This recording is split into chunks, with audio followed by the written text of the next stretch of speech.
and welcome to another panel. I am Dr. Elizabeth. My name is way too long, so I'm just going to be referring myself to as Dr. Elizabeth from now on.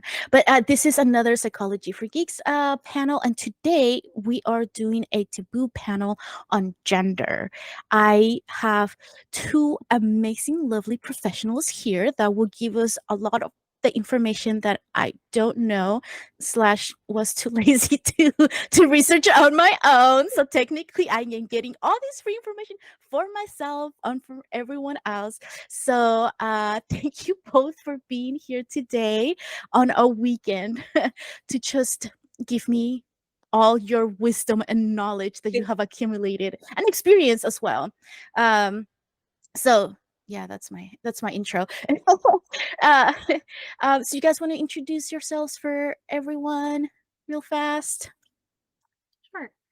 I can go first. So my name is Shelby Somers. I use she, her pronouns, and I am a licensed clinical social worker based out of New Jersey. I've been in private practice for about 4 going on 5 years, and I am a self-described geek who tends to work with children, teens, and adults all across sort of different issues and concerns, but particularly the niche I have found myself in, or rather that has found me, is working a lot with autism and ADHD, as well as a lot with gender issues. I am an LGBTQ affirming therapist, and so a lot of what I work with is kind of in that spectrum of sort of working on gender identity and expression and things like that.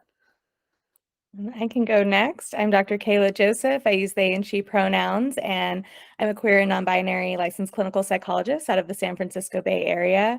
I joke sometimes with my colleagues that I have a few too many hats, and my introductions can sound a little bit like a Game of Thrones character.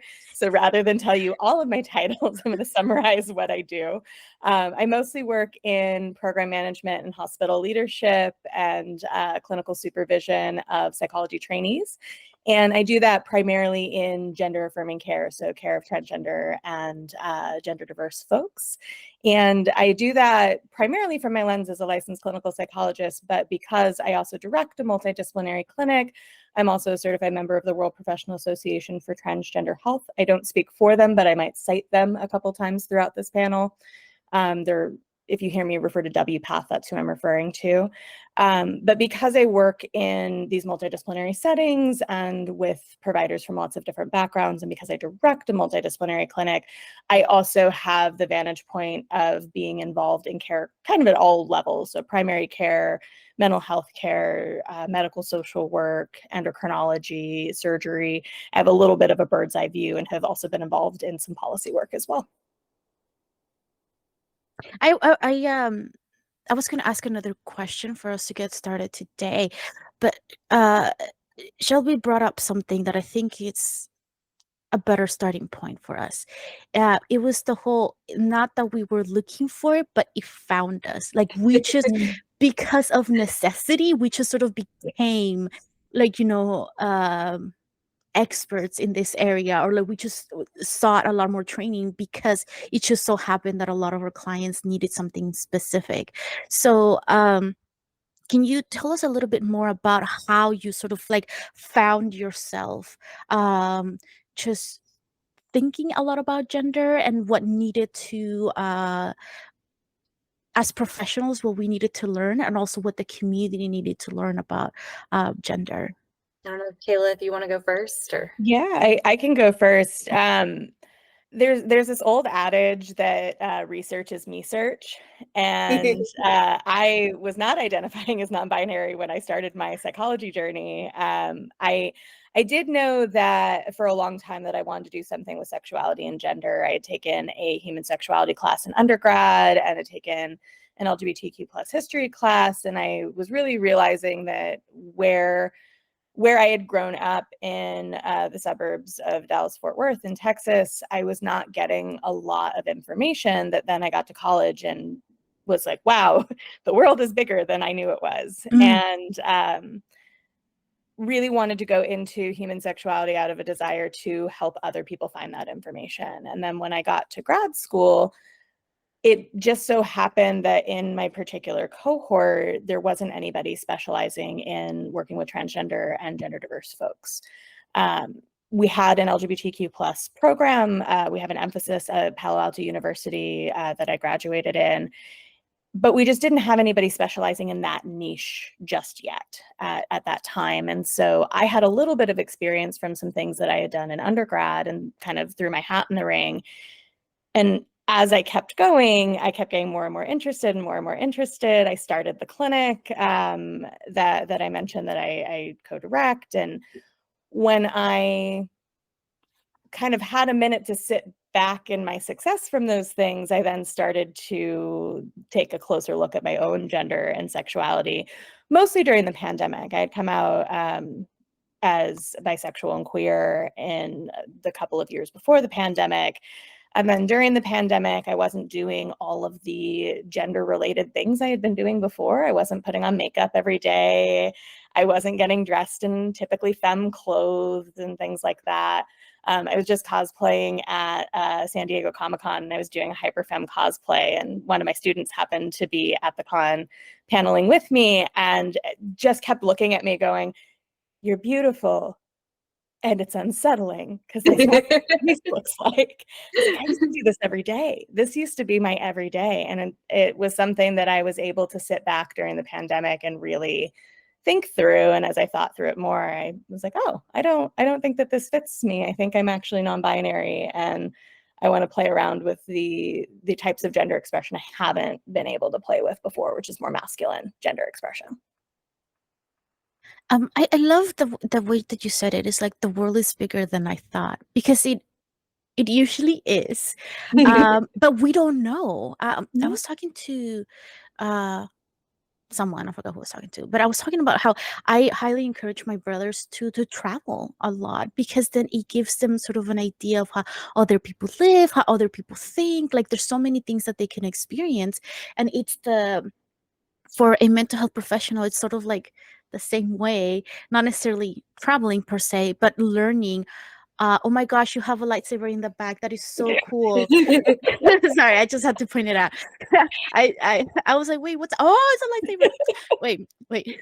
Let me focus. Like, as mental health professionals, we have to have at least some sort of understanding, right, of a little bit of everything, because we don't want to be caught in the whole, oh, I have no idea about this particular subject. And so it is kind of like essential for us to understand how big the world really is. We don't have to be experts in everything, because that's kind of impossible, right? But that's why I love doing these panels, because I'm like, I am definitely not an expert on gender or gender affirming care. But I know people who are, so then I can be like, hey, listen, not me, but someone else can really help out, if this is what you're looking for. So that being said, um, I would say, please correct me if you see it in a little bit different, that we have made some progress as a society to understand gender more and to be a bit more accepting of what it is and what is not. And sort of like understanding that there's a lot of gray, not just like this very black and white sort of thing. So, what is because this is a taboo panel, what is um, the ideas that you heard about different communities having when it comes to gender?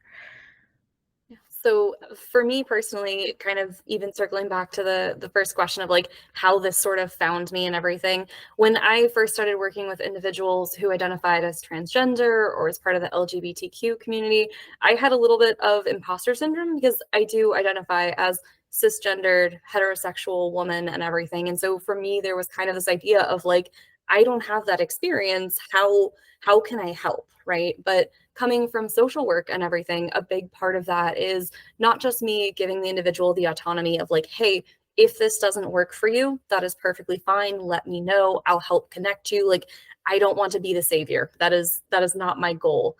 But ultimately also creating space, being able to go ahead and help individuals have lived experiences and getting to define their own experience. So kind of in looking at how we've advanced, I think there's been a lot of change of kind of understanding differences between gender identity and gender expression, right? Being able to kind of understand that, even if I wear more masculine looking clothes, that doesn't mean that I, identify masculine, right? That is, we see in cosplay communities, right? People who go ahead, you can have cisgendered men who cosplay female characters because they like them. That doesn't change anything, right? The whole idea of looking at like drag queens and drag kings and stuff like that, that ultimately those can be performance and things like that in a form of an expression without it being indicative of identity. Sometimes they align, sometimes they don't, but especially being able to look at that and then also being able to kind of progress forward in looking at kind of how we identify what falls under gender. I know so many times we go ahead, we talk about like femininity and masculinity and the toxic forms of it, and not really realizing that on both sides, we're all kind of succumbing to that, whether it be the expectations that we have, the expectations we have of each other, right? Being able to push past some of that. So I think even just expanding sort of our ideas of what different genders get to do, even just starting with feminine and masculine, has helped kind of create more space where it can show up different ways. You can have cisgendered guys wear nail polish and it not mean anything different, right? You can go ahead and have girls who don't go ahead and wear makeup and that be fine. And now having individuals that we can understand and have non-binary, right? People who go ahead, or people who identify as gender fluid, right? Being able to create space of us getting to do what feels right and feels comfortable. Because I know one of the things that has been the most enlightening for me and that has helped me be able to show up for my individuals is that I never had to make those choices. I never had to think about those things.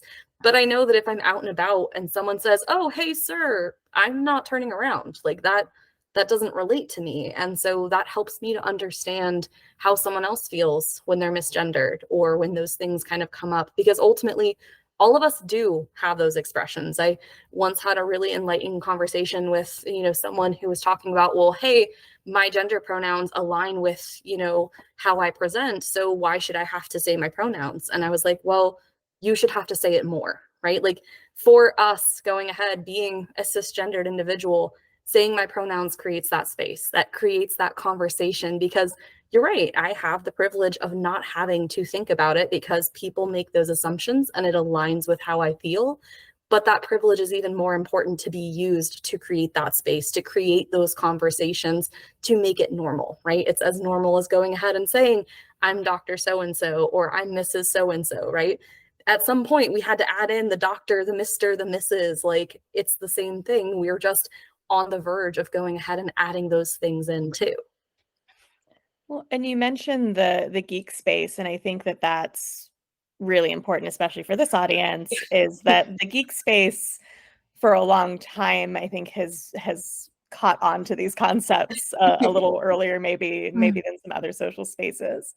And part of that has to do with a lot of us find this community because we're marginalized. A lot of this, the reasons that pop culture products and fan conventions and things like that appeal to us is that we can find our communities easier in those spaces. And so I think that that's a really important piece. And I also really liked what you were mentioning of that, like, recognition of privilege versus no, because I think when we get into misconceptions, a lot of it is what we were talking about earlier with that smaller world. If you've only ever known things to be binary, if you've only ever known things to be man, woman, masculine, feminine, male, female, then it's a little difficult to wrap your brain around those things. And I like a lot of the metaphors and allegories that folks use from geek culture. Like, one of my favorites is, if you can learn all of the different names of Pokemon, why can't you understand that people change their name? Yeah. People It's change like their an names all the evolution, just time getting for to have your non-gender people. identity. Yeah. Well, I'm just essentially here to look pretty, because you basically started talking about what I was going to ask, which was like how the media, particularly social media, has sort of like changed the way that we talk about gender, whether in a positive or sort of like not so positive way. Because I know that there's a lot of memes out there where it's kind of like, oh, I identify as poor and broke, those are my pronouns and stuff, or something like that. One of the And things that one of the things that I try to reinforce with folks when I'm doing trainings on gender is pronouns are just a part of speech. And I don't know why we've lost touch with the fact that they're just a part of speech. You can completely not use them. It's entirely possible to just use somebody's name. Pronouns are just what we say as a shortcut when we aren't using somebody's name.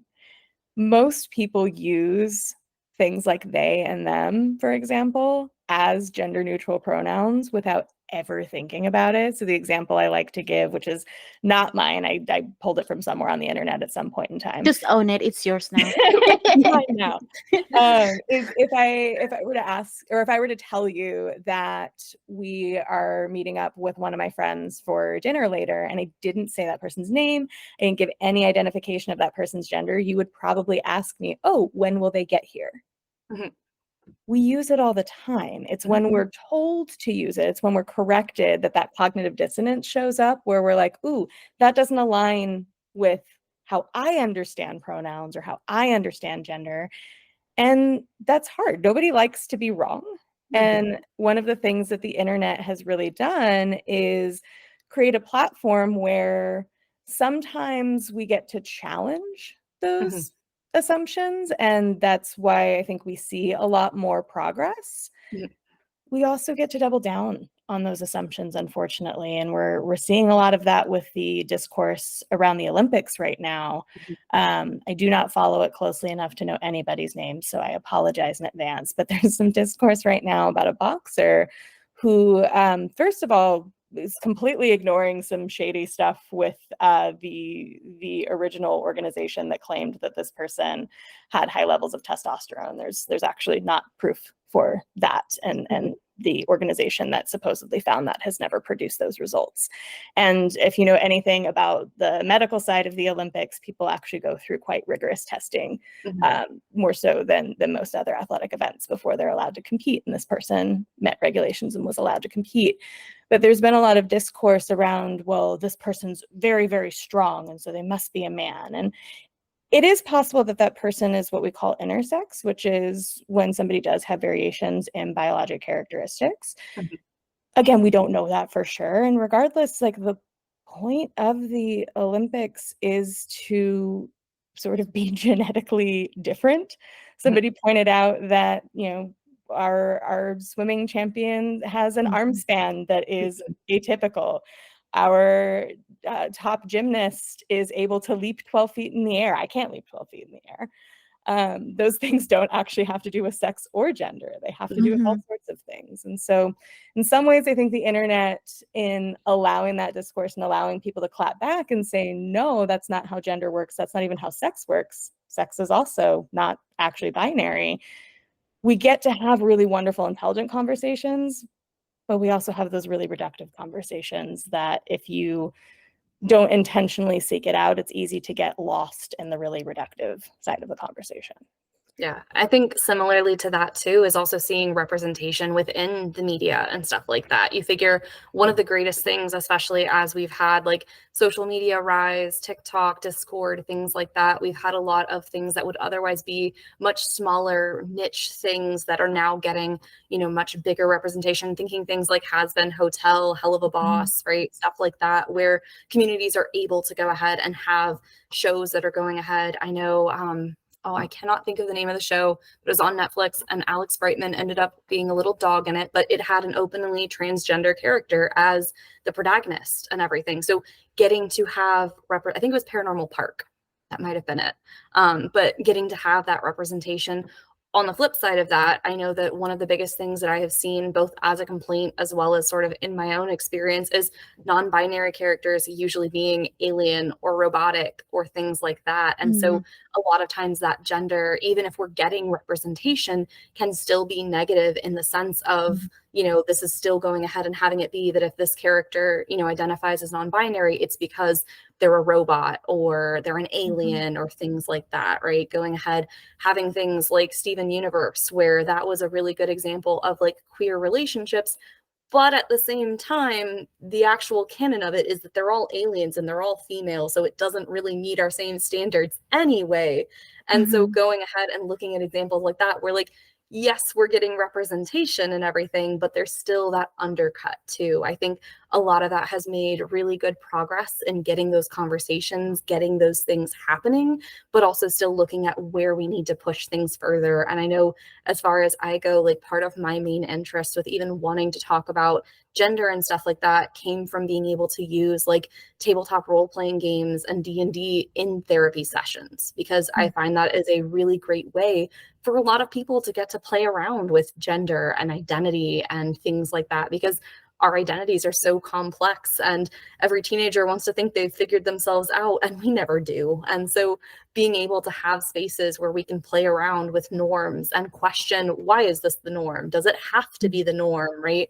Getting to push some of those boundaries and everything and getting to kind of identify for ourselves. So that was kind of a lot of where I've seen representation kind of end up so different. And, you know, even thinking of Critical Role, having characters, I think Taliesin is played on one or two.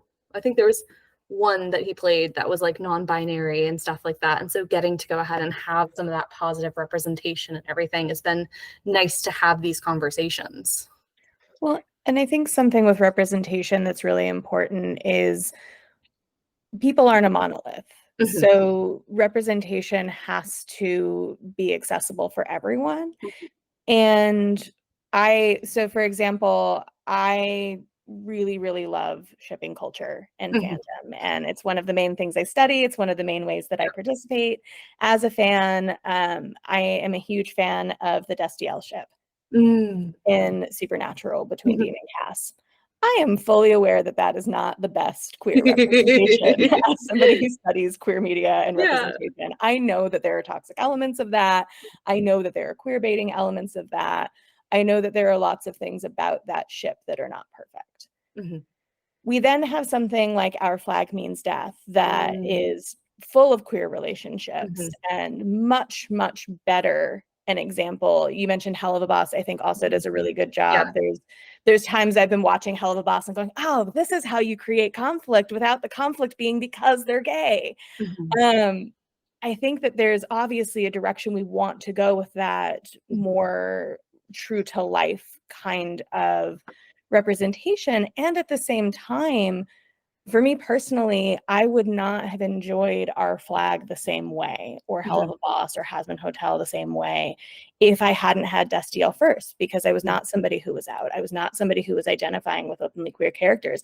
I watched queer media. I've been in LGBTQ studies for over a decade. I watched Logo, and I watched Drag Race before it was a big Yep. thing, and I didn't identify with it because I wasn't part of the culture yet. And so I think sometimes we need those entry points Mhm. that are accessible to everybody. And at the same time, we also need that really solid quality queer representation by queer people for queer people, by people, by queer people for queer people. That is hard to say fast. Yeah, definitely. I think like even going off of that, like part of, you know, the big way to move towards that is having, you know, people who are part of the communities be part of the conversations. I know one of my favorite like queer representations was Captain Holt from Brooklyn Nine-Nine, because him being gay was not his trait. Like that he Mhm. was Captain Holt, and when you found out, same with going ahead and having Rosa too, when she came out as bisexual, it was just like, okay, cool. Like they weren't the token characters. They Mhm. weren't the gay character or, you know, things like that. And so getting to sort of have that representation, especially because I hear a lot of discourse of like, oh, I don't want it in my face. And like, it's just everywhere. And why is this all happening? And I find myself sitting back and thinking like, relationships and gender and sexuality are everywhere, right? One of my favorite things with kind of looking at all the discourse of getting rid of like teaching children sexuality and stuff like that in schools is like, okay, so you don't get to teach about George and Martha Washington because that is inherently teaching sexuality, because in Mhm. order to know how those two are related, you have to know they're married and you now have to know that they are heterosexual. Fantastic, right? Going ahead and looking at some of those things, but we don't conceptualize it that way. There's this idea that, you know, when you're looking at like queer relationships or when you're looking at, you know, gender differences, that that is something that is different from our own identity and expression, when it's not, right? If a girl walks out in a dress, she is showing gender expression, and you are using she her pronouns, that is gender identity and everything like that. It's just a difference of going ahead and looking at when those don't line up, especially, when we're going ahead and having to have that exploration of how we define it, right? Also being okay with it changing over time. I've worked with individuals who started with like, she, her pronouns, and then she, they, and then being like, you know what, actually they, them actually is what aligns the best, and being able to make those tweaks, to make those changes, because it doesn't matter if it's inconvenient that I now have to learn pronouns, like that affirms them. It's inconvenient to learn people's names. Like when I meet people at conventions, it's inconvenient to have to remember everyone's names. But ultimately, we do that to show respect and to show concern. And if we slip up, we have conversations. People think that there's this whole idea that if you slip up with a pronoun, it's the end of World War, like it's the end of the world and like it's the next World War. But ultimately, most people are fine when it's not intentional. And so many people, when we mess up pronouns, we make it about us. Like, oh my God, I'm the worst person ever. I can't believe I did that. And all of that is taking away from the other person's experience of, rather than just, hey, I'm sorry, this is this is it. Or even just being, if you use the wrong pronouns, quickly switching to the right ones, right? Being able to make that self-correction. And that's what so many of the individuals I work with talk about, of like, I just want people to know this. Like, it is not the end of the world. Just fix it. Well, and that piece about the argument that, well, it's in our faces all the time now. Gender's always in our faces all the time, every day. And I think that's what a lot of folks who don't identify as trans or gender diverse, or don't have trans and gender diverse people in their lives, don't necessarily see, because you just go to the bathroom that aligns with who you are and who you've always known yourself to be. You just go to the clothing section. Um, when I started shopping for more masculine clothing, I had to start that online because it's on a completely different floor in a department store from where I usually shop. And, even today, even showing up wearing clothing from the store, from that section, I will have folks walk up to me and say, "Oh, are you shopping for your boyfriend or your husband?" And no, I'm here for me, and now we've made it awkward, and now I have to take all this stuff all the way upstairs and go into that dressing room, because that's the dressing room that I'm not gonna get harassed in. And then if I don't actually like any of those things that I try on, if I'm a, like, good customer, and, like, I used to work in customer service, I don't want them to have to go back and forth themselves, and I'm gonna, like, bring it back down, and that's nerve-wracking. Like, I don't get to have that easy shopping experience that I had before I started to present as more non-binary and androgynous in my gender expression. And I think that folks lose sight of that, like, yeah, it's hard to learn new pronouns, it's hard to learn new names, it's hard to do those things. It is a lot harder to move about the world worrying about, is somebody going to, at best, make a weird comment, at worst, be violent towards me.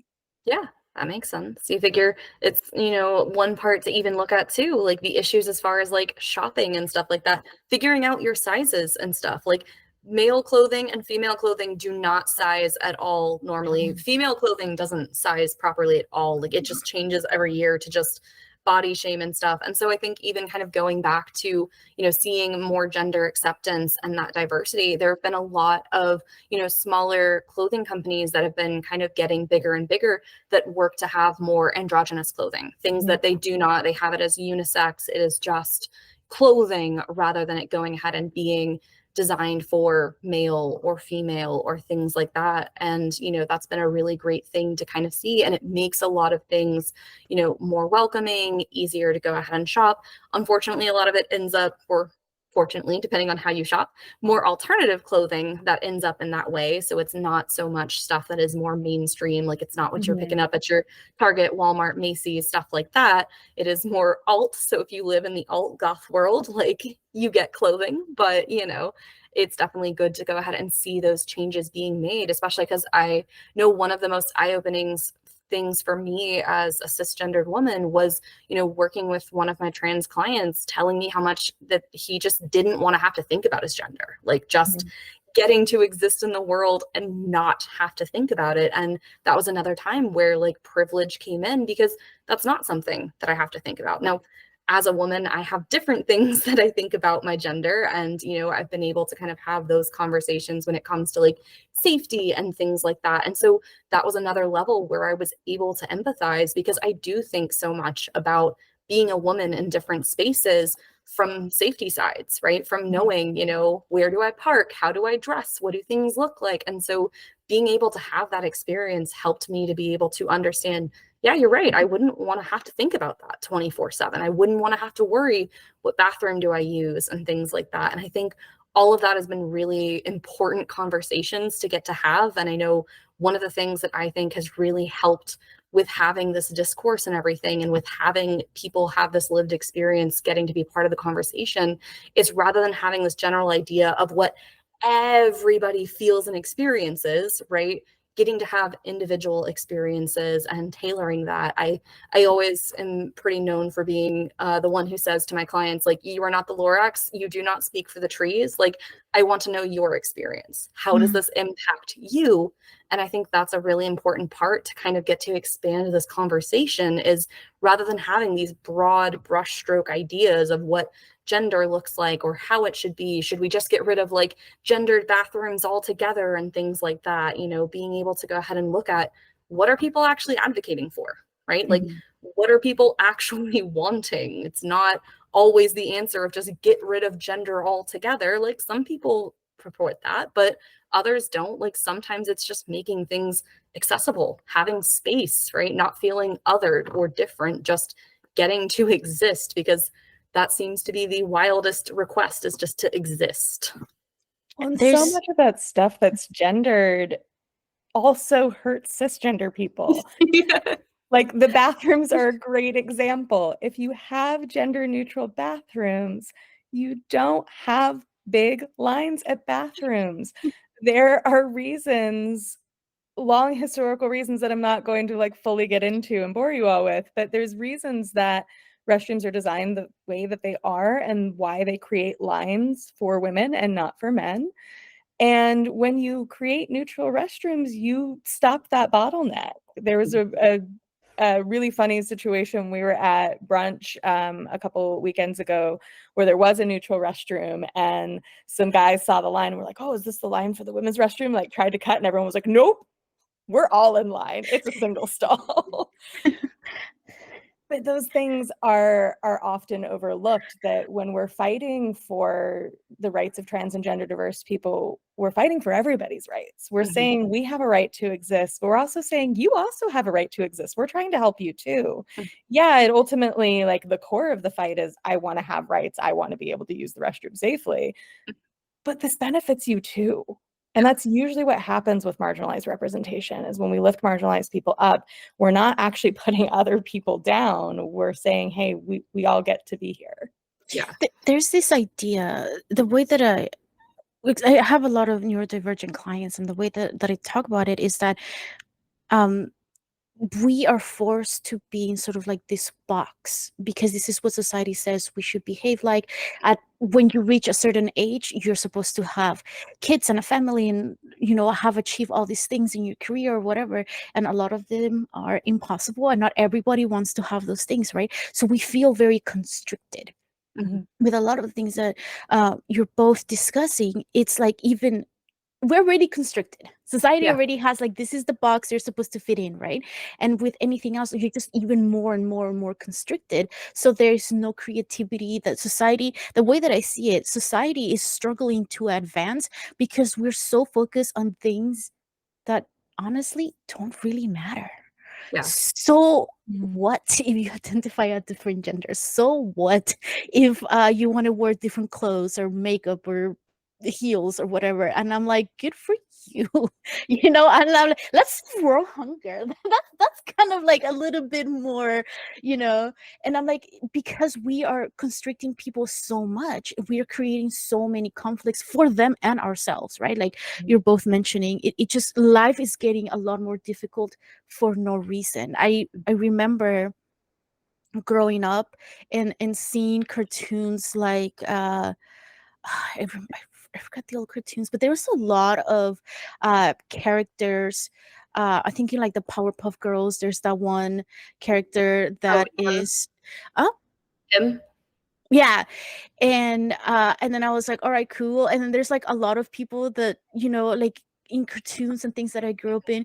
And then I was like, okay, well, like nowadays somebody says, oh, I feel more comfortable with this type of clothes or whatever. I'm like, okay.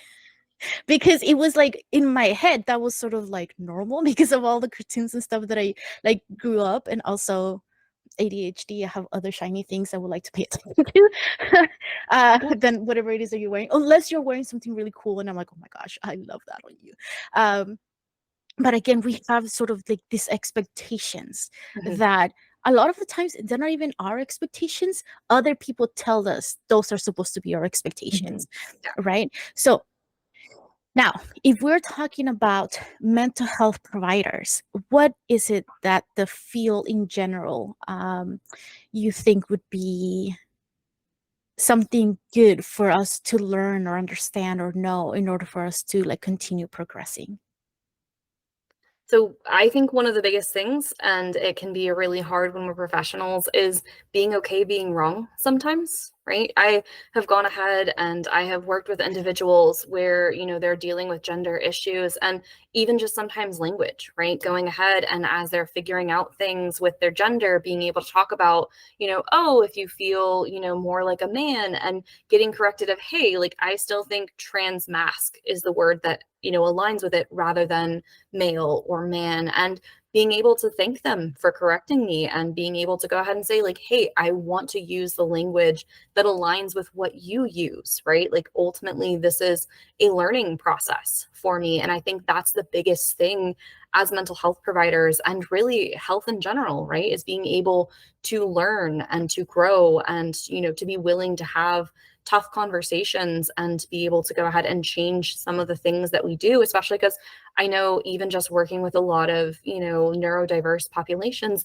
a lot of the things that screen for neurodiversity are incredibly antiquated, ableist, and they were done by neurotypical people. And so that's a really difficult thing to go ahead and then get to meet criteria and get a diagnosis. You figure for a lot of individuals who are diagnosed with ADHD or autism, they have to jump through so many hoops just to get the diagnosis to then get any of the care they need, which inherently goes against everything you are dealing with when you have ADHD or autism. If you are having to make 50 appointments just to get the, things that you need, the, stuff that goes ahead and helps, whether it's medications, whether it's accommodation, stuff like that, all of that is going to inherently be too much for you because there's 50 steps and executive functioning is already a struggle.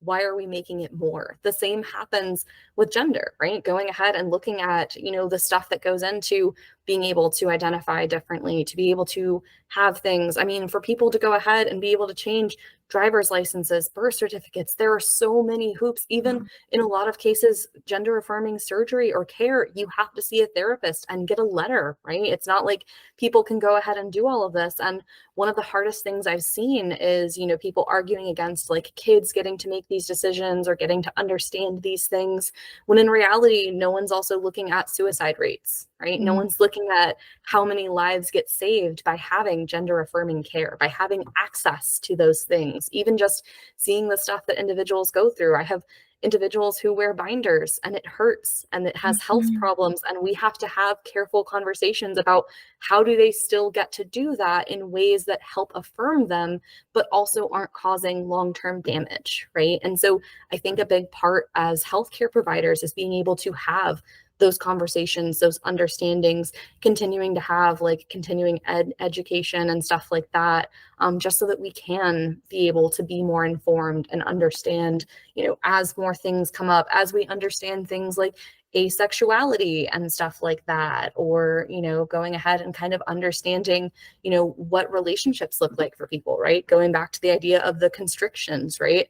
There are so many times where with all of the issues around gender, we have so many people who are trying to catch trans individuals that cisgendered people get caught in the crossfire. People who obviously the Olympics, right? Where there is no evidence that this is a thing, but it's like, you have too masculine of features, because it's like, yeah, none of these features mean anything. That's the problem. Like if you see a woman who has something resembling an Adam's apple, that's probably just genetic. Like that's not always something that is just for someone who is, a man or things like that. Like all of those things are harder because the big idea is that gender is a made up concept that we all just agree to. So it's already hard to get to define it like that. Well, and there's a couple of things I think are important for folks to know specifically about surgery that show up in the discourse all of the time. One is this idea that kids are getting surgery. Mhm. Kids are not getting surgery. There's lots of medical reasons that we aren't doing those surgeries with folks under the age of 18. It's not even a consent thing. It is medically, the tissue sometimes isn't developed in a way that we would even want to do those surgeries. Mhm. There's are some youth who get top surgery specifically, so surgery on their chest. There's a study that came out recently that the vast majority of folks who get top surgery are cisgender men or cisgender boys who have gynecomastia. So gender affirming surgery is also something that cisgender folks should have access to and do access. And it's more cisgender folks who are getting surgery young. It is not something that trans and non-binary folks are seeking under the age of 18. Hormones, hormone blockers, yes. Surgery, no. That's just not how surgery works. Mhm. There have been really, really, really restrictive processes for surgery in the past, and that is something that is changing in the field. So folks do still need some kind, at least adults need some kind of referral to a surgeon from a professional who is well-versed in gender affirming care. That doesn't have to be a mental health provider anymore. Mhm. It often still is because we're the ones who have been trained for years to do it. But we're moving in a direction that if you had a really well-informed endocrinologist or really well-informed primary care provider, they could just as easily make that same referral and still be within WPATH guidelines. So that is something that's very recent. Believe the newer guidelines came out only just a couple of years ago now in 2022. And so in some ways, this progression forward is also, I think, met with that backlash of as we can access care easier in our communities, there's this fear of, well, what if we're going too quick? And what I think you really highlighted, Shelby, is this idea that, for us, it doesn't actually go quick. There's still a process. We're still exploring what we do and don't want in our care. That process in and of itself can and often does take years for us to even decide, like, this is what I actually want to do. And medical care, if you've tried to access it for anything, literally anything, Have a does cold not or a move. flu. Yes, it does not move quickly. There's nobody waking up one morning saying, I'm trans, and getting surgery that day or the next. You can't even get an appointment for like urgent care Yeah. within the same day sometimes. So this idea that folks are just, especially young people, walking right in and walking right out with all of these procedures, try and get an appointment with the medical system in the US. It just doesn't work that way. But also too, like the expense of it. I follow a streamer that was talking about their experience getting top surgery, and they went through everything. Like it was years upon years and years where they had to save this money in order to be able to have this surgery, because otherwise it wouldn't have been possible. Yeah. And that's getting better. Mhm.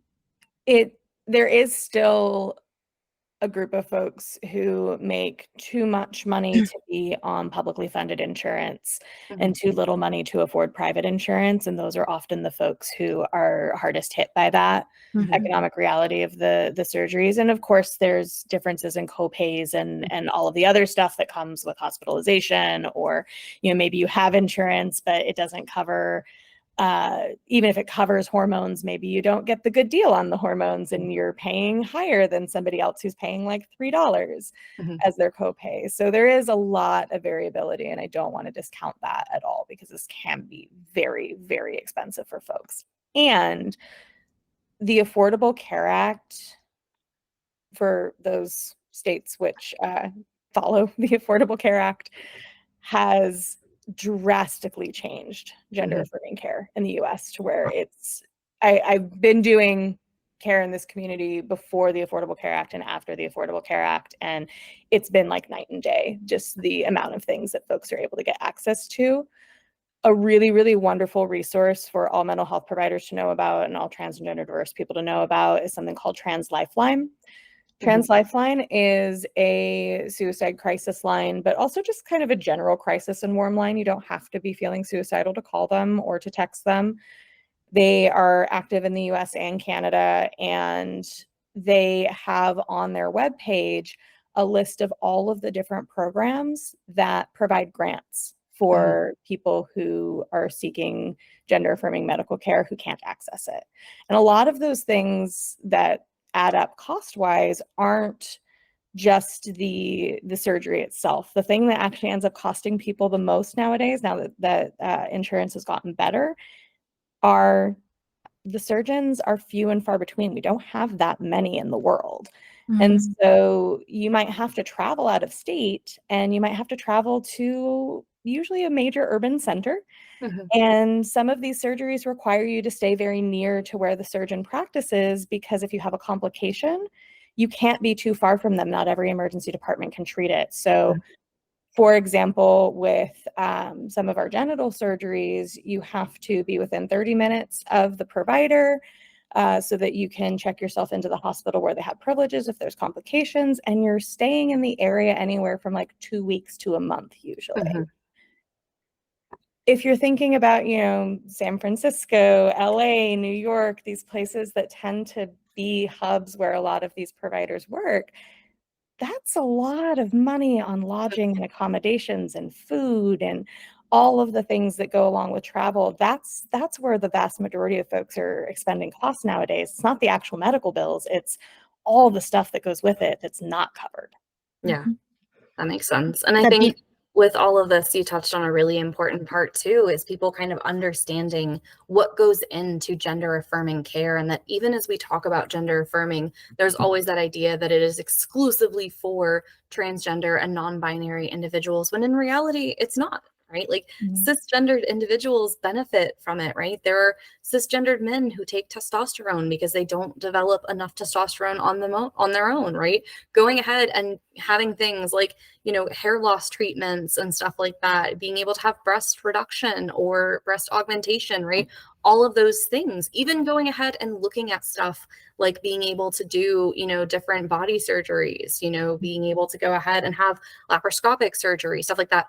All of those things are still affirming care, right? All of those are still working to have it. Sometimes they are health conditions. Sometimes it is going ahead and having it be more cosmetic. But even something as simple as someone going and getting like chin implants or nose jobs, like all of those are still affirming, right? They're all still going ahead and working. And so when we have these ideas of who's getting access and what this looks like, there's really this idea of equity rather than just equality, right? Rather than just the same for all, it's everyone gets what they need, right? If you need access to it, great, you have access. If you don't need it, right? Because there are plenty of individuals too who identify as transgender or non-binary who never do surgeries, right? And I think that's an important part of the discourse too, is that, we have these ideas of toxic, masculinity and femininity. You have to look this way, you have to look that way, right? If you still have, these features, you can't be a man or a woman or things like that. And I think that's an important part of the discourse is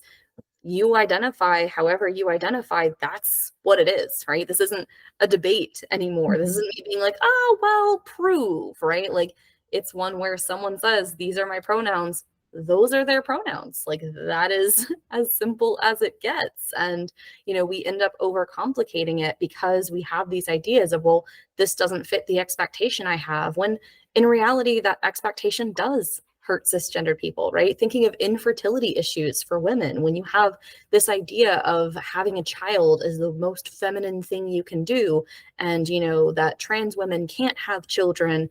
Well, sometimes cisgendered women can't either, right? There's a lot of times where there's fertility issues or things like that, not even to mention the fact that sometimes women don't want children, and that is not where their purpose and value comes from. And so being able to kind of understand that when we talk gender affirming care, it really does cover all sides of the spectrum, because it can be cisgendered individuals still getting that affirming care in the sense of, hey, does this align with how you feel? Because nothing is worse than feeling uncomfortable in your own skin.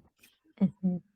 But I work a lot with the Latino population, and there's a lot about like machismo and stuff, and men don't cry, and I'm like, that's also something we need to acknowledge, right? Yeah. Because there's so many like stereotypes, and again, like that little box of Mhm. this is where you should be, and you shouldn't step out. And I'm like, listen, we're only human. We all need to cry. We all need to be sad sometimes, and screaming or whatever. That's okay. Um, this is fantastic. Thank you so much for all the info. Now, question: if somebody, a family member, uh, comes out and starts saying, "Hey, I think I want to explore," or like they're talking about like wanting to change the gender, or thinking about their gender like a little bit differently, or the way they express their gender differently, how can those family members be supportive? I think the biggest way is just listening and hearing the person out, and doing that as much as possible without judgment, Mhm. and letting that person who is coming out to you be the one who really guides that conversation. There are amazing resources that are also available in multiple languages through Mhm.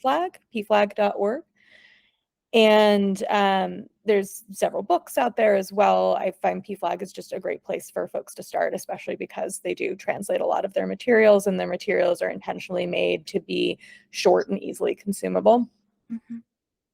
But there's, I think, similar to what we were talking about earlier with the correction around pronouns, there can be this assumption that even when we're being affirming, we need to do something big. Like, Mhm. my dad recently was having a conversation with me where one of his wife's friends was telling him about her kids who identify as non-binary. And he was like, I didn't know what to do. I wanted to be so supportive. Mhm.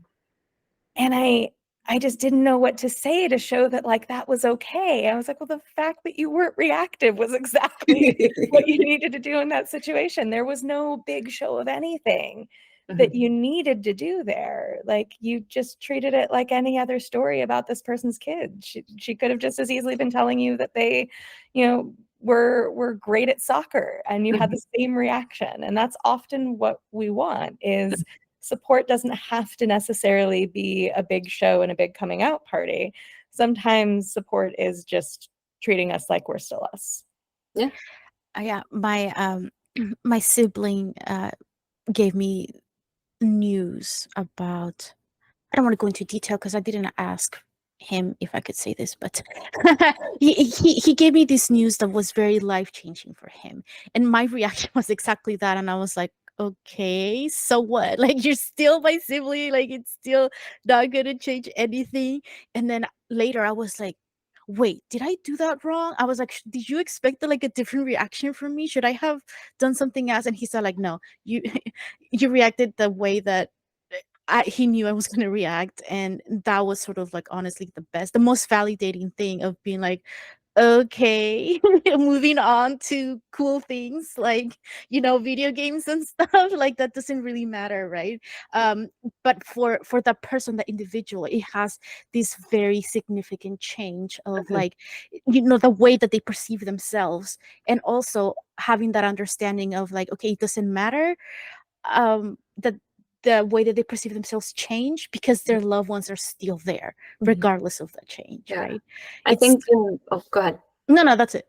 Oh, I was gonna say, I think an important part of that too, that I especially like to work with families and parents is, one, feel free to seek therapy for yourself. I've had Mhm, plenty of mhm, individuals mhm, who, it's a parent and they're like, hey, my, child is transitioning or this, that, and the other, and I'm not really sure about things. And so I always tell them, I'm like, hey, if you need a space to mess things up, this is where that is. Like, come on in, mess it up. We'll have conversations, because ultimately coming at it with curiosity, getting to go ahead and understand, if you're learning terminology and things like that, one of the worst things to do is to make that person solely responsible for educating you. right? Like there can be parts of it where you guys are learning together, where you guys are exploring together, but apart from getting to learn that individual's experience and what they want, making them go ahead and have to tell you everything about being transgender or being non-binary is a lot of pressure. And so I work a lot with families about going ahead and seeking out these resources, coming at it with curiosity, right? Like, what is this, what does this change? If you have pet names for each other, is that something that's still okay? Especially because a lot of times our pet names may come from, previous names. And so especially if that is now a dead name for that individual, like, is that still okay, right? If you have, siblings and stuff like that, being able to work around, like, what are you comfortable with, right? Just because someone is non-binary, they may still be okay being referred to as sister or things like that, right? Getting to have conversations with them and coming at it from curiosity of, okay, how do you want this to look, right? And having those families be able to seek support for themselves. I know for some families, even if they are affirming and supportive, there's still grief to be able to deal with, right? Like if your, child transitions and things like that, there may have been preconceived ideas of what their life would have looked like that you now have to grieve that life because that person isn't there anymore. Like we get to learn a new person. We still have our child and stuff like that, or our friend or whatever. Another piece too is also helping to understand in romantic partnerships. Sometimes things don't align when we transition, right? And that can be a really, really difficult one, particularly on the side of the individual transitioning, because as far as they're concerned, they're still them, right? And so that can be a really tough part too, is kind of being able to look at, especially if, you are someone who's transitioned and your partner was, straight or things like that, and that no longer lines up. That's difficult for both sides. And that can feel really hard and really unaffirming because it's like, well, why don't they feel this way about me? When in reality, it is still a roundabout affirming way. Like they're not, that doesn't align with their sexuality and things like that. And so I think being able to have those conversations, seek out support groups. There are a lot of family support groups to be able to educate and understand, and really just being able to go ahead and take that empowerment of being informed without it solely relying on the person whose life is now impacted, because making them a Lorax is not a fun thing to do. And two, I get a lot of questions, or I see online sometimes. I'm like, well, how am I supposed to tell my 5-year-old child about this?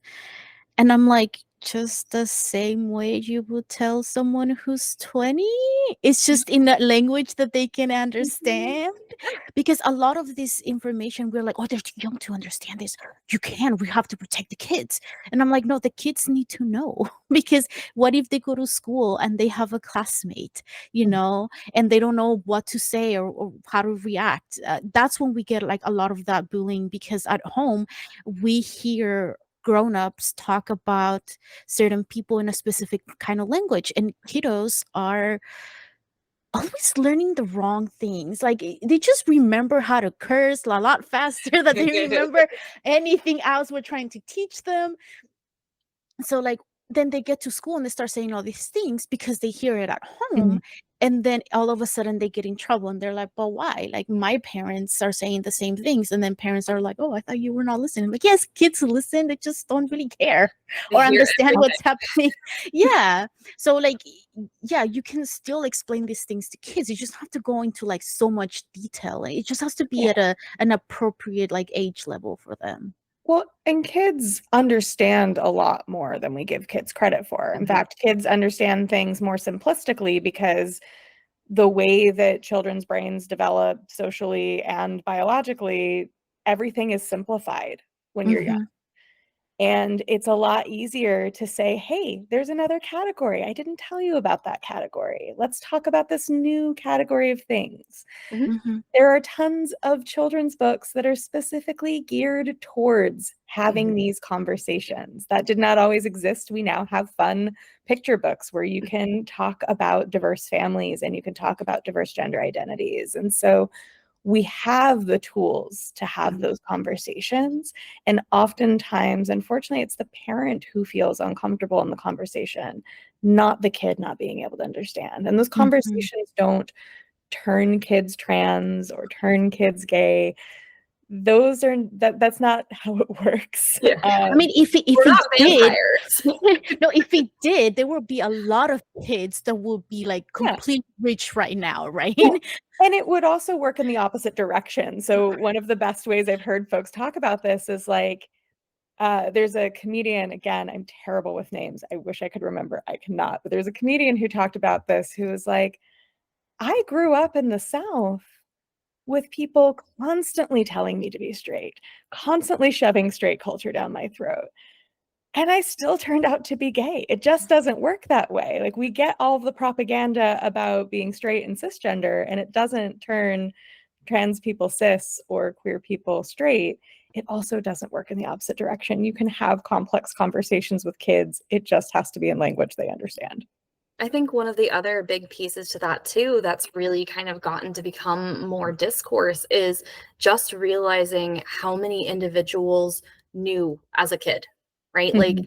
going ahead and, we see it a lot, particularly within the queer population and everything, of people who were like, I knew I didn't like boys, or I knew I didn't like girls, right? Things like that. And so a lot of times we go ahead and we take these complex concepts and we think about them only becoming things as teenagers or adults, but in reality, a lot of individuals know early on, right? That's part Mhm. of why we're able to kind of have these conversations. And especially as we are more gender affirming and show diversity, right? A big part of that is being able to see ourselves, because language is a huge piece of this conversation, right?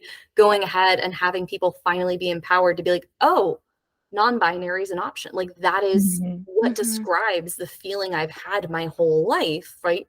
Going ahead and having that. You see it a lot within, the aromantic and asexual space, right? People Mhm. who've gone ahead and finally have the language. And I know lots of people like to be like, oh, there's too many labels for too many things. And ultimately, it's one where maybe some of them will fall off, because a lot of times we have a pendulum of, because we finally are empowered to have language, we get very hyper specific for things.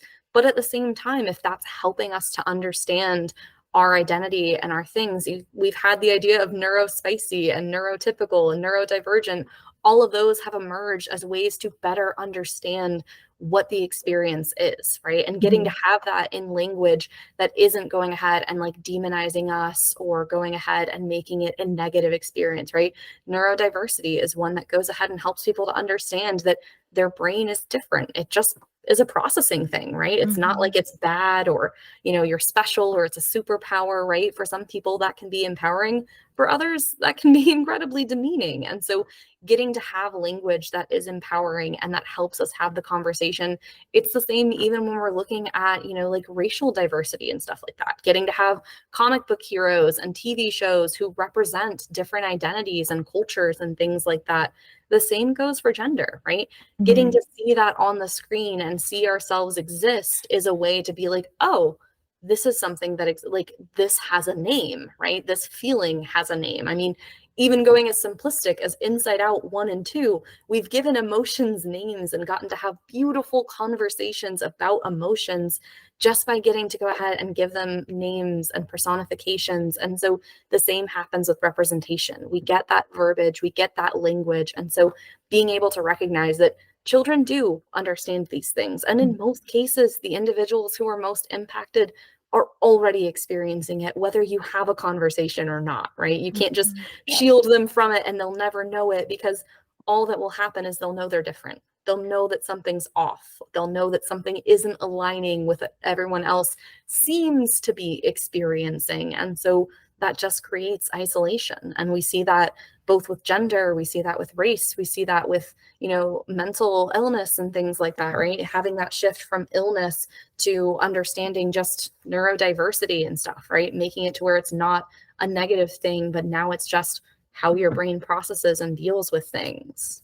Well, and I appreciate you naming it as a feeling and not an absolute, because I think one of the other things that happens, particularly in the mental health field, is we have this narrative of trans and gender diverse folks feeling like they're in the wrong body and Mhm. having that specific a narrative from a really young age. And a lot of that comes out from how we first started talking about these in public spaces. So, for example, if you do anything with gender studies, you will probably see the Barbara Walters interviews with trans kids for that shows up in a lot of psych classes.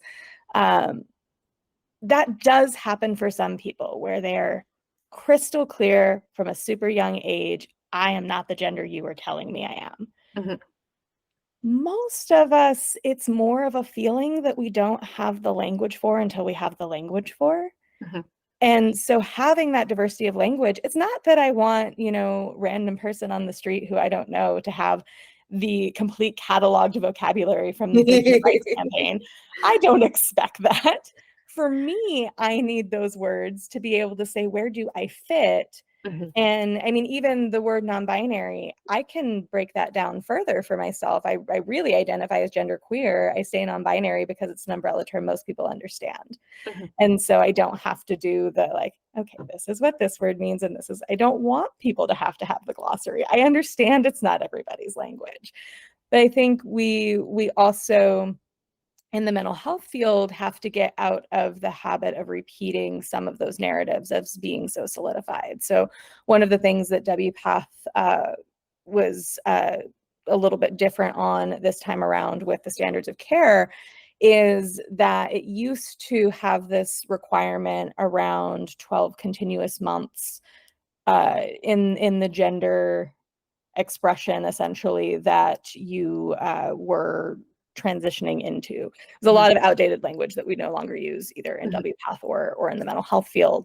And now we talk about gender stability, but gender stability means so many different things. So having that, I don't know what to call this feeling, is still stability in your identity. Just because you didn't have the label when you were 6 doesn't mean that your gender hasn't been stable since you were 6. It just means you didn't have the language to describe it. And so a lot of our job as mental health providers isn't to tell someone who they are or aren't. It's to give them a menu of options and say, which one fits you the best right now?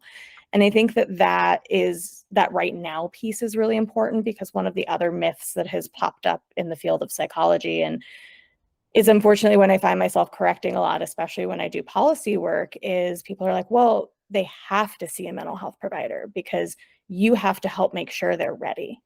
Mm-hmm. No, we don't. I'm not a wizard. I can't tell you how many not a sorting hat. We don't go ahead and put the hat on and say, all right, cool. Exactly. I tell people this constantly, like, we're not wizards. We're not sorting hats. We cannot tell people that they're never going to regret something. People regret tattoos, back surgery, knee surgery, far more than they regret any gender affirming care. But that doesn't mean that there aren't people who regret it.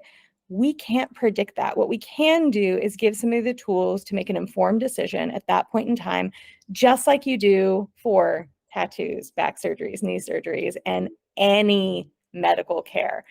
Every single thing that we do comes with consequences and choice. And for some reason, we have chosen as a society to treat this thing different.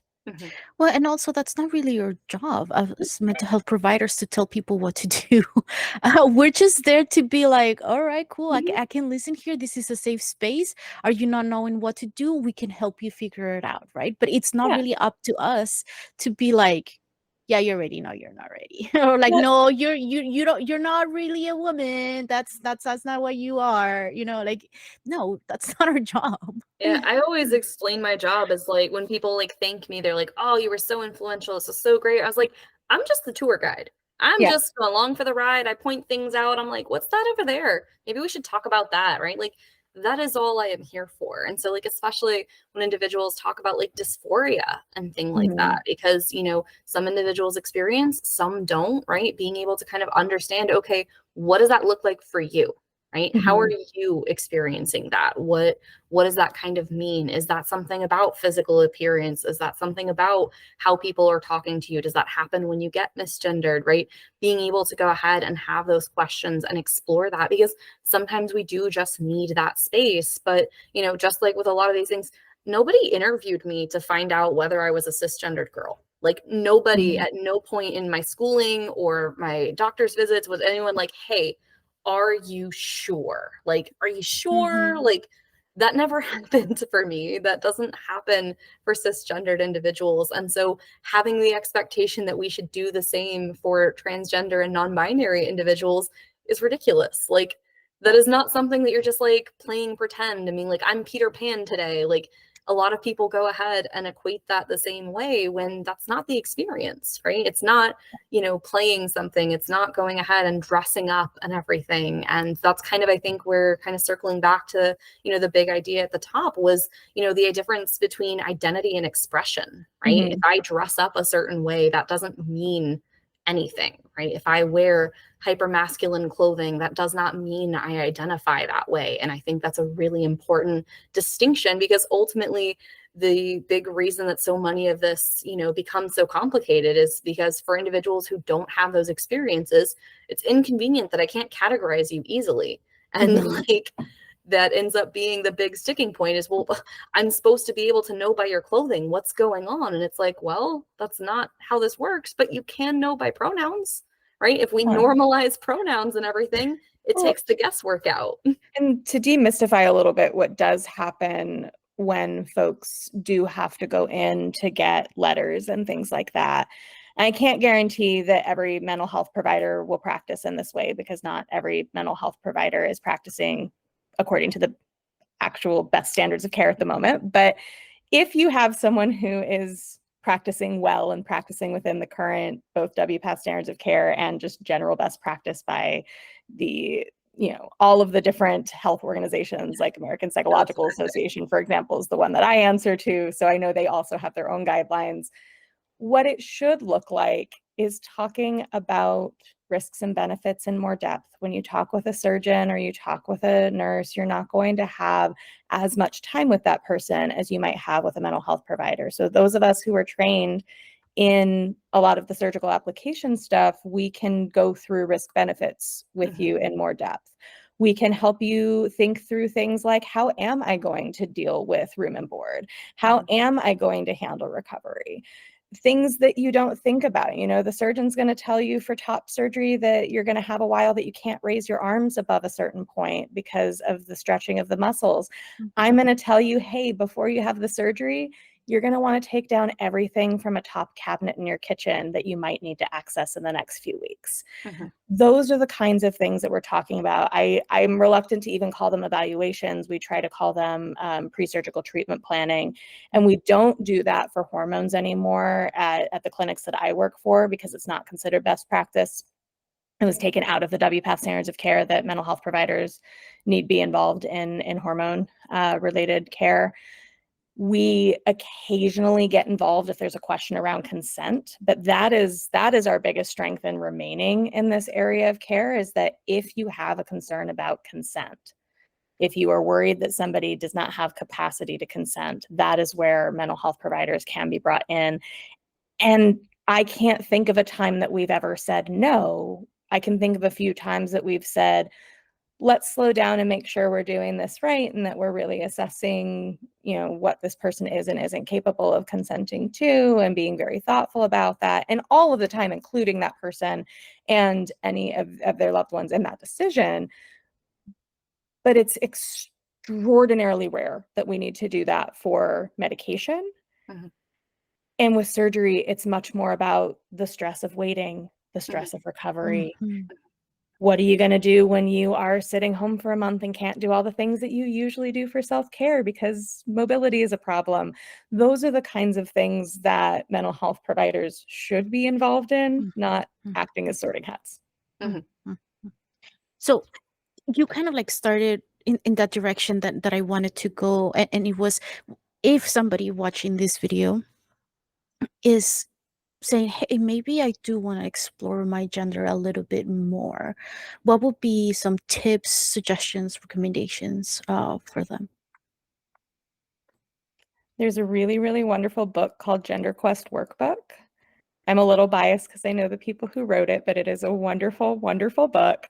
They're, I believe, about to come out with a new edition of it sometime in the next couple of years, but it's still very up to date. It's still a wonderful book, and it is designed to be used in a way that clinicians can use it and anyone can pick it up off of the shelf and use it. It's like easy to do activities that are all about exploring identity and expression. There are tons of LGBTQ plus community centers around the country, even in places where you might not think that they would be. And I encourage folks to look up, where is your nearest LGBTQ center? Where is your nearest PFLAG? These online resources like Trans Lifeline. The best place to start is just gathering information. You know, we talked before about this idea of a menu of options or having lots of language so that we can think about who we are.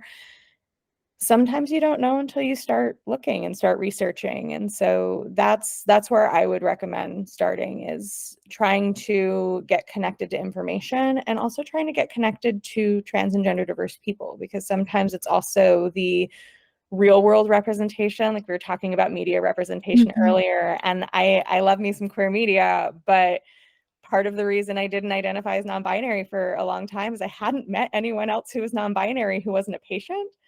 And it wasn't until I was around other non-binary psychologists who I just related to more, and I wasn't thinking about things from a treatment mindset, that I was like, oh, wait, that's me. That's how I feel. And so oftentimes there's a whole model of identity emergence for queer and trans folks, that a big part of it tends to be community connectedness, because sometimes we don't see ourselves until we see ourselves. I mean, I agree with all of that, like going ahead, especially because with so many of it, there are even times where even if you can't find one locally, there's online resources and stuff. Or a lot of times, especially since COVID, one of the good things to come out of it has been online Zooms, online sort of meeting places and stuff like that. And so if you do live in like a more rural area, or one where you don't have something locally or accessible, if mobility is an issue and everything like that, that can be something to kind of be able to reach out to too, to kind of be able to have that space and everything, just to kind of get to interact with individuals who are, you know, well versed in this or have lived experience, right? Getting to go ahead and have some of that so that you can be able to have conversations, so that you can ask questions. Because ultimately, I think the biggest thing with so much of it is that it is, you know, diverse, and, you know, gender is not a simple either or. You don't just click a box, as much as they make it seem that easy.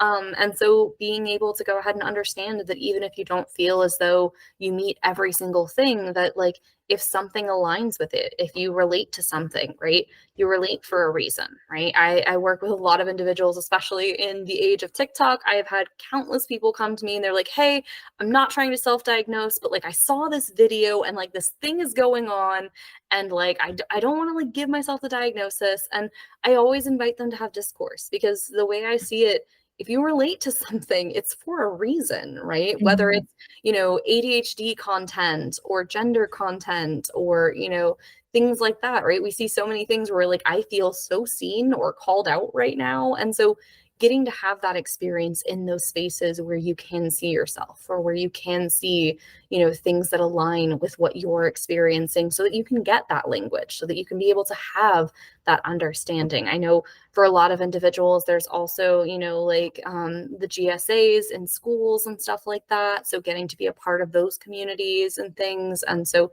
really just kind of finding, you know, that information and access first, and then kind of going from there. If you're looking to talk to a mental health provider or things like that, being able to make sure that they have an understanding of gender and identity with a lot of things, especially stuff like Psychology Today, you can specifically call out those issues when you're kind of filtering through and everything. And a lot of the places also have resources that they recommend, or connections or things like that, even if it's just support groups and stuff. So that way you can kind of be able to navigate that space. There's also some really wonderful web resources out there for, you know, we talked about a little bit earlier how when you are especially experimenting for the first time with gender expression in different ways than maybe you've been socialized into, that it can be really tricky to understand sizing or to even know where to go. And there's really great resources like Strands for Trans is one example of salons that have signed up and said, we're a safe space for trans non-binary people. And so you can go in and you can ask for a haircut, for example, or other cosmetic stuff that you may not feel comfortable asking because you're worried about safety. And so a lot of these kinds of resources exist online. There's similar ones for restrooms as well. And a lot of the time, I think, especially early on, because as you start to feel more comfortable in those things, many of us, I think, start to feel more comfortable being more assertive in those environments. So like now when somebody comes up and is like, are you shopping for your husband? I'm like, no, I'm shopping for me. When you're in that, like, oh, I don't know about this space, having those resources where you just know you're not going to be asked, or you know that somebody's just going to provide you the service can be, it just takes so much of the extra effort out of it. This is fantastic. And I have like a million and other questions that I would like to ask you, but we have been here for a while and I really don't want to take too much of your time. So I would love to have you both back again, because we didn't really talk much about culture and religion and other things that sort of like really impact the way that a lot of communities think about gender. But I think we're going to leave that for another another panel. Um, so in the meantime, if anybody wanted to reach out for some sort of collaboration or to get some sort of service or anything like that, where can people find you? Or let me backtrack 1 second. Are any special projects that you're working on that you want people to sort of like check out? You can also mention them. I am in the process of standing up some social media and things like that. So I am not the most easily findable at the moment because I'm in the process of starting some new projects and partnerships. In terms of clinical care, everything I do is through other agencies that you have to already belong to. I'm not really a seek-outable provider in that way. If you are interested in collaborating on projects, especially geeky projects, I do have a website, sidequestpsychology.com. That is my new venture that I am hopefully going to have some social media for soon, but do not yet. In the meantime, I do have a partnership with my writing partner where we do have a Twitter, AK Nerd Fighting, stands for Always Keep Nerd Fighting. And we have a book out called Fandom Acts of Kindness, a guide to activism, advocacy, and doing chaotic good, where you can find out more about how to be a fan activist, whether you're new to that or a seasoned activist. There should be something in there for you. Awesome. I'm a little more boring than that. I don't have anything like actively going on and everything like that Yet. yet. I have stuff that I want to do in the future and things like that. I do have a Psychology Today page, so people are able to go ahead and find me, but I am only licensed in New Jersey, so I am not licensed in other states unless we ever get this interstate compact going. But as far as collaborations and things like that, I am open to different events, and so I'm happy to go ahead and share my email to put down in the YouTube info and stuff like that, to be able to kind of reach out that way. I don't have social media presence or anything like that right now, but maybe in the future if I find a really good name. So, you know, you can drop in the comments good names too. Yeah, you know, that is important. I just chose like the most generic name for nonprofit, Psychology for Geeks. But now I'm super excited. Like every time I hear somebody have like come up with an awesome name, I'm like, we need to be friends, because I Like, wish I so had an jealous. awesome name too. Yes, so maybe we will consider changing your name later if we come up with a really awesome name. So yes, add those cool names in the comments. All of that information that you just share, and also the books and like websites and stuff that you mentioned throughout this, I will also want to have it in the description of the video, so that will be there for you, easy access.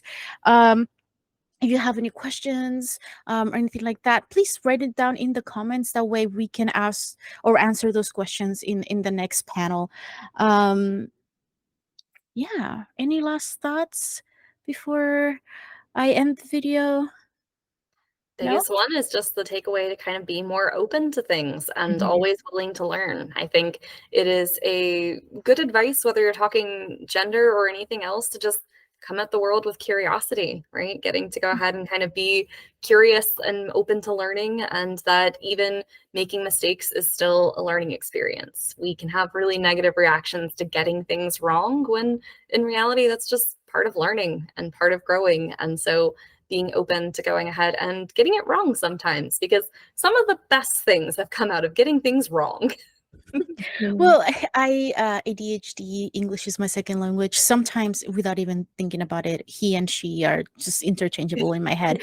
And I do call everyone dude and bruh because I think it's hilarious. So, but also when in doubt, just ask. Yep. Yeah. Just ask, like, how did you want to be addressed? Like, what are your preferences? Anything I should keep in mind? No? Okay, then let's move on. Let's go have delicious food or whatever we're doing to hang out. Like sometimes it is having that or being open to be like, hey, just teach me, like, what do you prefer? Okay, cool. Moving on to Mhm. whatever we're doing. So that being said, thank you so much for making it to the end of this video, and thank you so much for these two lovely amazing experts that came here to tell us all about gender for free. So you're all welcome. And again, thank you so much for taking time to be here today. And don't forget, oh wait, oh yeah, I'm supposed to plug in like things for Psychology for Geeks. Yeah, don't forget to subscribe to us, this YouTube channel, because I don't know when things are going to be released. So please subscribe to Psychology for Geeks. You can also check out our all social media, Psych, the number 4, Geeks. And we also are starting to do a lot of community events. So if you are in the local community, check us out. We are doing cool things. So please come and hang. I need more geeky people in my life to geek out with. That it would be great. We do have a Patreon as well, so you can check that out. Again, all that information is in the description of this video. And yeah, don't forget to reframe and re-enchant your life, and we will see you on the next video. Bye. Bye.